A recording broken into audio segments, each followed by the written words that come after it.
Very good morning all of you. अभी इससे पहले वाले लेक्चर में हम लोगों ने पर्सनैलिटी असेसमेंट को पढ़ा था, जिसमें हम लोगों ने एक ब्रीफ जानकारी हासिल की कि क्या होता है पर्सनैलिटी असेसमेंट, क्यों इसकी जरूरत पड़ी और क्या क्या तरीके हैं, क्या क्या मेथड्स हैं पर्सनैलिटी असेसमेंट करने के। तो पहला आपने पढ़ा था पर्सनैलिटी इन्वेंटरीज, दूसरा प्रोजेक्टिव मेथड, तीसरा था ऑब्जर्वेशनल मेथड। पर्सनैलिटी इन्वेंटरीज की आज बात करेंगे, उसमें भी एक ही टेस्ट की बात करेंगे क्योंकि ये टेस्ट अपने आप में बहुत लॉन्ग है, बहुत बड़े हैं, ब्रॉड टेस्ट हैं। इनको समझना इम्पोर्टेंट है अगर आप करना चाह रहे हैं कोई भी पर्सनैलिटी टेस्ट।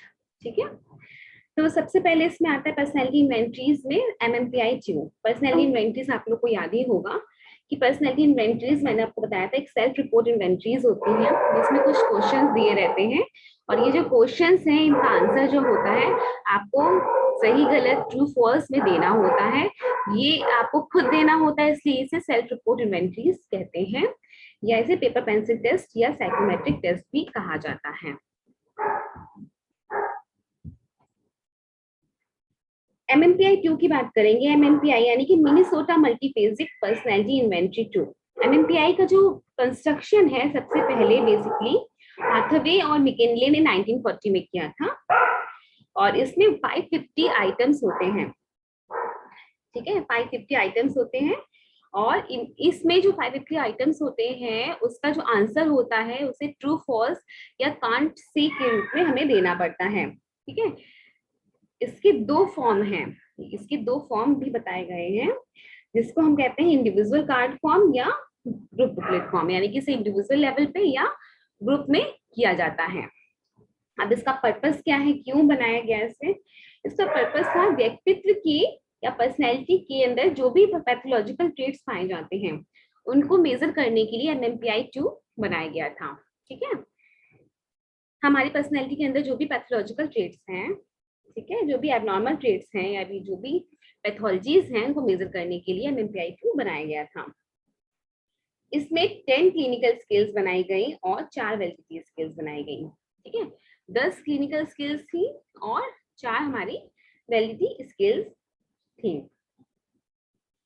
जो हमारी 10 क्लिनिकल स्किल तथा 10 का जो मापन होता है उसको हम वैलिडिटी स्केल पर के प्राप्तांकों द्वारा व्यक्ति द्वारा दिए गए उत्तरों की वैलिडिटी और रिलायबिलिटी जांच करके पता लगा लेते हैं कि कितना वो जो आंसर आ रहा है वो रिलायबल है और वैलिड है। ठीक है, ये जो हमारी 10 क्लिनिकल स्किल्स है यानी उससे हमारे 10 पैथोलॉजिकल ट्रेट्स का मापन होता है तथा वैलिडिटी स्किल्स हमें पता लगाते हैं कि जो भी स्कोर आया है वो कितना रिलायबल और कितना वैलिड है, क्योंकि वो बनाया ही इस तरह से गया है। फिर अगर हम बात करें कि क्लिनिकल स्किल्स कौन कौन सी हैं, तो पहले है रोग भ्रम यानी हाइपोकॉन्ड्रियासिस, जिसे HS भी कहते हैं। इस स्केल में 32 आइटम्स होते हैं। इसके द्वारा उस नेचर को हम माप सकते हैं जिसमें व्यक्ति अपने शारीरिक स्वास्थ्य या अपनी जो फिजिकल हेल्थ है या फिजिकल वर्क है, फिजिकल फंक्शनिंग है, उसके लिए बहुत ज्यादा कंसर्न दिखाने लगता है।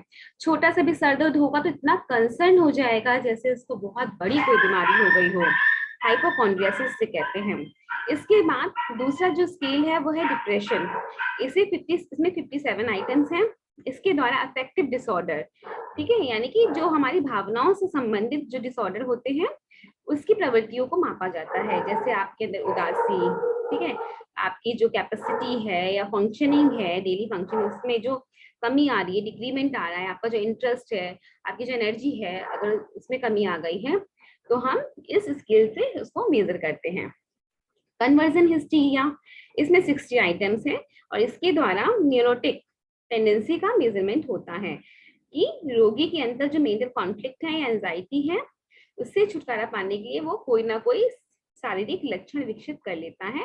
जैसे कि अगर आपको बहुत ज्यादा प्रॉब्लम हो रही है तो कई बार देखेंगे आप कि सामने वाला जो क्लाइंट है अपने हाथ में पैरालिसिस आपका सहारा लेता है कि इसको पैरालिसिस है, लेकिन पैरालिसिस से कोई भी सिम्टम नहीं पाए जाएंगे। इसके बाद है साइकोपैथिक डेविएट, मैं ऊपर नीचे करके थोड़ा सा बता रही हूँ।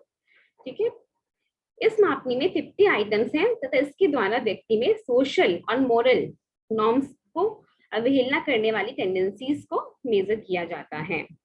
इसमें ऐसे ही है मैस्कुलिनिटी और फेमिनिटी, इसमें 56 आइटम्स हैं। इसके द्वारा हम एक्सट्रीम सेक्स रोल की टेंडेंसी को मेजर करते हैं। फिर है पैरानोइया, जिसे PA से हम दर्शाते हैं। इसमें 40 आइटम्स हैं। इसके द्वारा व्यक्ति में जो एक होता है ना एबनॉर्मल डाउट करने की जो टेंडेंसी होती है, उसको हम मेजर करते हैं। और जो उसके गलत बिलीफ होते हैं, मतलब आपने खाना दे रहे हो आप किसी को, उसके ऊपर भी शक करेंगे कि खाना दे रहा है, जरूर इसका कुछ हिडन पर्पस होगा या इसने कुछ मिलाया है इसमें। साइकोस्थीनिया में इस जो स्केल है 48 आइटम्स हैं। इसमें ऑब्सेशन, कंपल्सन और एबनॉर्मल फियर आदि का मेजरमेंट होता है। फिर है हमारा सिजोफ्रेनिया, इसमें 78 आइटम्स हैं। इसमें इंसान के अंदर जो एबनॉर्मल थिंकिंग और बिहेवियर करने की जो टेंडेंसी है उसको हम मेजर करते हैं। हाइपोमेनिया, जिसे हम MA, कैपिटल M और स्मॉल a से दर्शाते हैं, इसमें 46 आइटम्स हैं। इसमें व्यक्ति की जो इमोशनल स्टिमुलेशन है, ओवर एक्टिविटी है और फ्लाइट और आइडियाज हैं, उसको मेजर करते हैं। 10वीं हमारी जो स्केल है वो है सोशल इंट्रोवर्जन स्केल। इसमें हम 69 आइटम्स दिए गए हैं और इसके द्वारा व्यक्ति की कुछ विशेष प्रवृत्तियां, जैसे कि साइनेस, ठीक है, अभिरुचि, कोई भी आपके अंदर इंटरेस्ट है पर उसको नहीं दिखाना, इनसिक्योरिटी आदि का मेजरमेंट होता है। तो इस तरीके से इसमें कुल मिला के 536 आइटम्स हो गए। और 4 वैलिडिटी स्केल है। 4 वैलिडिटी स्केल जैसे मैंने आपको बताया, पहला है कांस्य। इसके अंतर्गत उन आइटम्स को हम रखते हैं, मतलब कि इतना तो हो गया हमारा मेजरमेंट। अब हम वैलिडिटी स्केल की बात करेंगे कि जो भी आपका स्कोर आया है वो कितना रिलायबल और कितना वैलिड है। कांस्य में ही होगा कि इसमें हम उन आइटम्स को रखेंगे जिनका उत्तर व्यक्ति नहीं दे पाया। जब इसमें अधिक एकांशों को रखा जाता है तो इससे पता चल जाता है कि व्यक्ति ने एकांशों को नहीं समझा है और कोऑपरेट भी नहीं किया है और एक तरह का डिफेंसिव एटीट्यूड अपनाया है, या उसने क्वेश्चंस को पढ़ा ही नहीं है। तो जब बहुत ज्यादा ऐसे आइटम्स निकल के आते हैं जिसके आंसर ही नहीं दिए, तो हम समझ जाते हैं कि हाँ, उसने कोऑपरेट नहीं किया। दूसरा है L यानी कि लाई। इस जो स्केल है या वैलिडिटी स्केल है, इसमें 15 आइटम्स रखे गए हैं।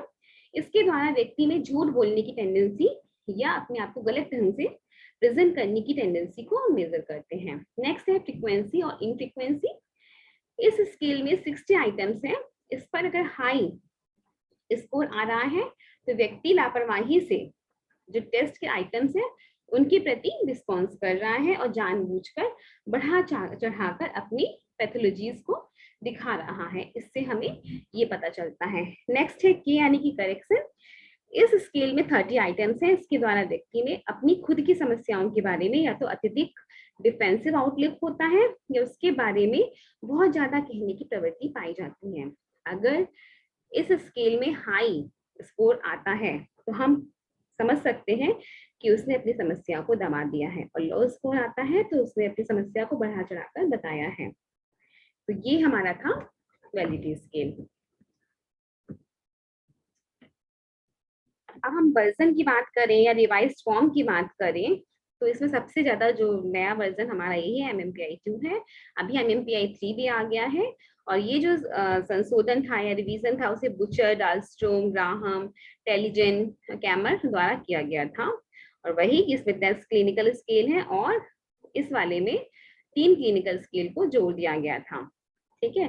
और इसमें 641 आइटम्स हैं और 74 आइटम्स एक मापनी से दूसरी मापनी में समान होने से MMPI 2 में अब 567 आइटम्स ही बचे हैं, ठीक है। तो ये हमारा था रिवाइज्ड फॉर्म या वर्ज, इसके जो वर्जन आए हैं।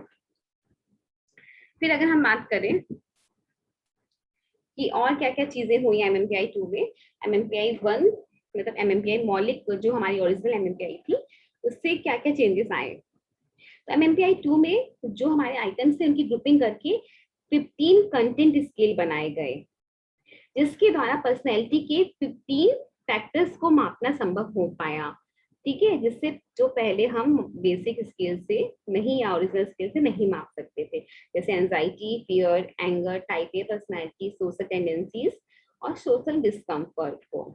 MMPI 2 में 2 नए और वैलिडिटी स्किल्स को हमने ऐड किया, जिसे ब्रेन और ट्रिम कहा गया। इन दोनों ही स्किल्स द्वारा जो हमारे टेस्ट आइटम्स हैं उनके प्रति अगर हम इनकंसिस्टेंट वे में, ठीक है, असंगत रूप से उत्तर दे रहे हैं तो उसका मेजरमेंट होता है। इसके बाद हम बात करते हैं एडवांटेजेस और डिसएडवांटेजेस की।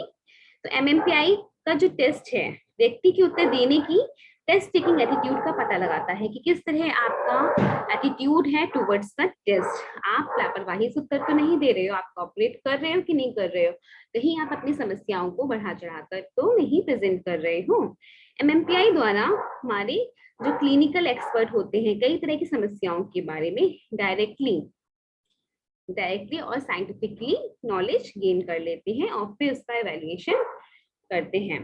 ठीक है, एमएमपीआई में स्कोरिंग ऑब्जेक्टिवली होती है, ठीक है, सब्जेक्टिव इंप्रेशन खत्म हो जाता है। तो एक ये बहुत अच्छी चीज है कि सब्जेक्टिविटी नहीं आती, ऑब्जेक्टिविटी है, प्योरिटी बनी रहती है स्कोर्स में। एमएमपीआई का जो इंटरप्रिटेशन है वो है एक्विरल फैशन में संभव है, यानी कि विमांकिक ढंग से संभव है। अगर हम इसको ऐसे कहें कि जब व्यक्ति को एक निश्चित पैटर्न का प्राप्तांक किसी नैदानिक मापने पर आता है तो उसमें वह ट्रेट या व्यवहार होने की उम्मीद होती है। डिसएडवांटेजेस की बात करें या लिमिटेशंस की बात करें तो एमएमपीआई कुछ स्पेसिफिक तरह के एबनॉर्मल बिहेवियर या माल एडेप्टिव बिहेवियर की प्रति अत्यधिक संवेदनशीलता नहीं दिखाता है। तो ये पहला हो गया हमारा लिमिटेशन है। एमएमपीआई के जो आइटम्स हैं उनका जो स्वरूप है वो वर्बल है। ठीक है, एमएमपीआई द्वारा निर्धारित व्यक्तित्व के कुछ ही प्रोफाइल टाइप ऐसे हैं जो स्टेबल नहीं है।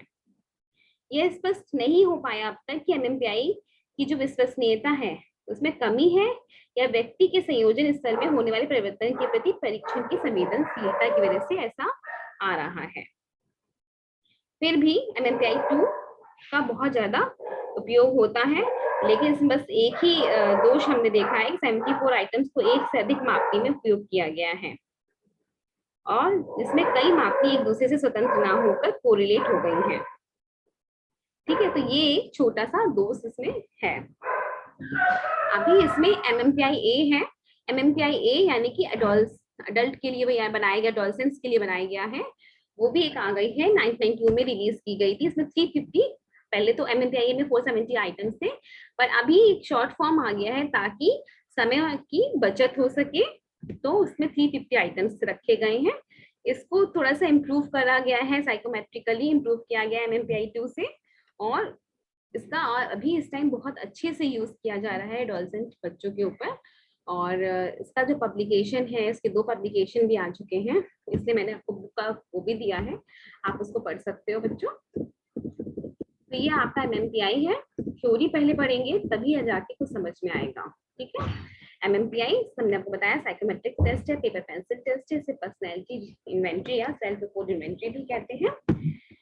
और इसे किसने बनाया था? मैहात्मे और मिकेनले ने बनाया था। ठीक है, 1940 में। इसके बाद इसमें 550 आइटम्स होते हैं। इसका जो आंसर होता है वो हम ट्रू, फॉल्स या कांसे में देते हैं। 2 सब फॉर्म्स बताए गए हैं इसमें, individual form, group booklet form. ये 2 हैं, 2 तरीके से हम इसे कर सकते हैं। इसका पर्पस क्या था? हमारी अंदर जो पैथोलॉजिकल ट्रेट्स पाई जाती हैं उनका मेजरमेंट करना। ठीक है, इसमें 10 क्लिनिकल स्केल्स हैं और 4 वैलिडिटी स्केल हैं। क्लिनिकल स्किल्स मैंने आपको बता दी है कौन कौन सी हैं, उससे क्या क्या मतलब है, या अच्छे से याद कर सकते हो और तभी इसका कोई फायदा होगा। वैलिडिटी स्केल 4 बताई गई हैं। इसके बाद इसमें जो वर्जन था एमएमपीआई के बाद, जो ओरिजिनल फॉर्म था एमएमपीआई का 1939 में जो बना था, उसके बाद जो लेटेस्ट आया था वो वही था एमएमपीआई 2। एमएमपीआई 2 में ग्रुपिंग कर दी गई थी सारे आइटम्स को मिला के, और 10 कंटेंट स्केल्स बनाई गई थी, और इसमें 2 वैलिडिटी स्केल व्रिन और ट्रिन जोड़ी गई थी। एडवांटेजेस मैंने आपको बता दिया, लिमिटेशंस भी बता दिए हैं। और अभी एमएमपीआई ए का भी यूज बहुत अच्छे से हो रहा है, जिसमें 478 आइटम्स ओरिजिनल वाले में है और शॉर्ट फॉर्म में 350 आइटम्स हैं। तो ये थ्योरी मैंने आपको दे दी थी, नोट्स दे दिए थे। अब ये एक वीडियो हो गया, इसको समझ लो आप, और इसके बाद हम लोग प्रैक्टिकल भी करेंगे इसका कि कैसे हम इसको इम्प्लीमेंट कर सकते हैं इस टेस्ट को। थैंक यू बच्चों।